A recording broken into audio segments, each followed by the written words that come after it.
An estimated 20,000 people have fled the Syrian regime offensive in rebel-held eastern Aleppo in the past 3 days. That's according to the Red Cross. The aid organization says people are fleeing in all directions, desperate to escape the fighting. Despite the humanitarian cost, forces loyal to Bashar al-Assad say they plan to retake Aleppo before January. That's after they seized more than a third of rebel-held territory in the city.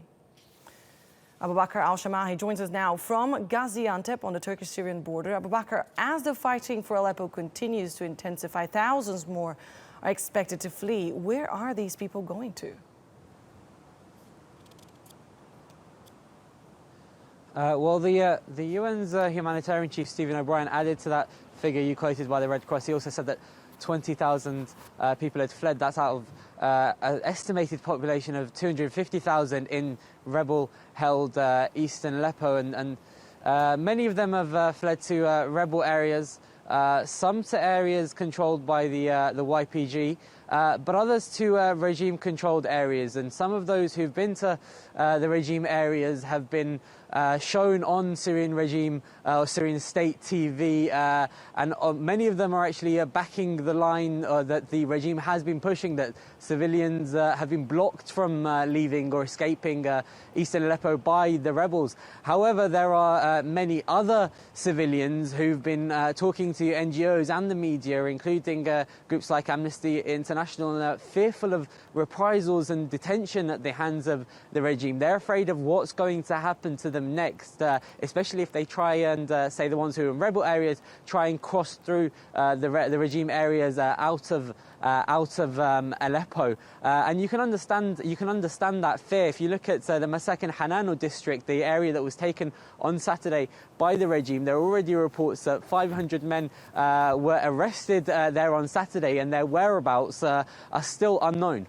Now, Abubakr, since the weekend, forces loyal to Assad have retaken more than a third of rebel territory in Aleppo. Give us some context on what this means for the rebels in the wider context of the war in Syria.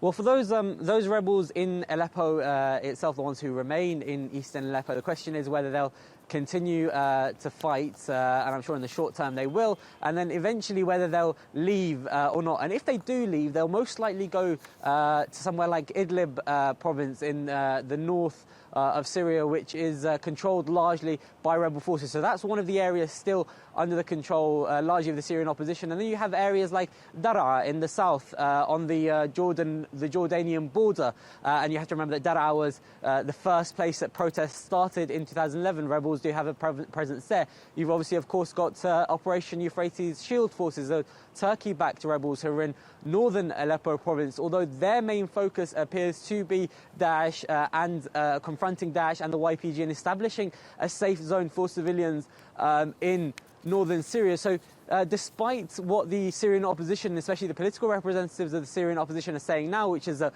we still have territory in Syria, that there's still a chance to push on and claim victory, that area in total is quite disjointed. It's mostly in rural areas, and it's difficult to see how they'll push back against what looks like at the moment what looks like it's going to become a regime victory. Abubakr al Shamahi in Gaziantep, thank you very much for that.